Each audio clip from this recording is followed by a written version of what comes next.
Bismillahirrahmanirrahim. Assalamu alaikum all. You're watching Biology Basics with SM.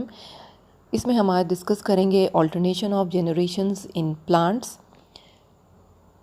Plants के अंदर alternation of generation में involve हो जाती है प्लांट्स की सेक्सुअल और एसेक्सुअल रिप्रोडक्शन।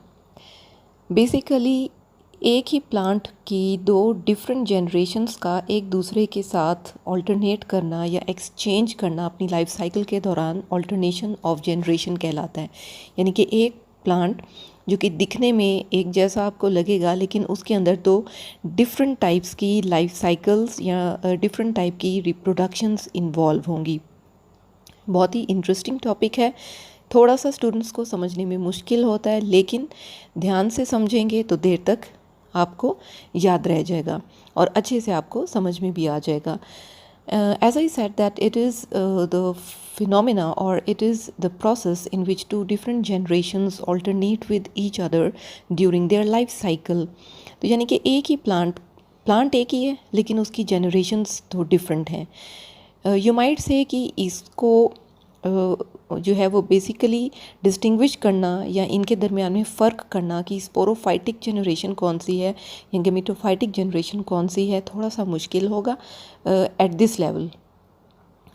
लेकिन just to understand it more clearly let us see कि सेक्सुअल रिप्रोडक्शन में क्या होता है। सेक्सुअल रिप्रोडक्शन में you guys know it very well कि स्पर्म और एग की फ्यूजन होती है in the result of fertilisation. ठीक है, फ्यूजन होती है यानी कि फर्टिलाइजेशन होती है और उसके नतीजे में नए ऑर्गेनिजम्स बनते हैं, फिर चाहे ये एनिमल्स हों तो चाहे ये प्लांट्स हों। अब प्लांट में जो मेजर ग्रुप्स आते हैं वो हैं जिम्नोस्पर्म्स और एंजियोस्पर्म्स। और एंजियोस्पर्म्स जो हैं वो फ्लावरिंग प्लांट्स कहलाते हैं। ठीक है, अब अक्सर प्लांट्स को जो है वो स्पर्म को एग तक पहुंचाने के लिए किसी न किसी मीडियम की या बेसिकली आप कह लें कि वाटर की ज़रूरत होती है and this is only for sexual reproduction. लेकिन कुछ जगहों पर जहाँ पर सेक्सुअल रिप्रोडक्शन इन्वॉल्व नहीं होती वहाँ पर पानी का मौजूद होना ज़रूरी नहीं है। Now just let's discuss about basics of alternation of generation. When I say alternation of generation, it mean कि एक प्लांट फिजियोलॉजिकली या ज़ाहरी तौर पर दो तरह से नज़र आने वाला होता है। एक होती है उसकी स्पोरोफाइटिक जनरेशन जिसे स्पोरोफाइट कहा जाता है और एक होती है उसकी गैमीटोफाइटिक जनरेशन जिसे गैमीटोफाइट कहा जाता है। स्पोरोफाइट जनरेशन बेसिकली ज़्यादातर प्लांट्स में जो है वो डिप्लॉयड होती है। इसमें मियोसिस का प्रोसेस होता है जिसके रिज़ल्ट में स्पोर्स बनते हैं, जबकि गैमीटोफाइटिक जनरेशन हैप्लॉयड होती है और ये इसके रिज़ल्ट में गैमीट्स बनते हैं। Gamete means eggs and sperms. Now इस चीज़ को हम life cycle of any particular plant इस डायग्राम के या इस ग्राफ के या इस साइकिल के थ्रू अगर अंडरस्टैंड करने की कोशिश करें तो as you can see here कि मेन जो भी इसमें प्लांट बॉडी है, जो मेन जनरेशन है इसमें स्पोरोफाइट की है। Sporophyte means it is a diploid generation. Here as you can see 2n means it is a diploid generation and this is the sporophyte generation। ये डोमिनेंट जनरेशन है।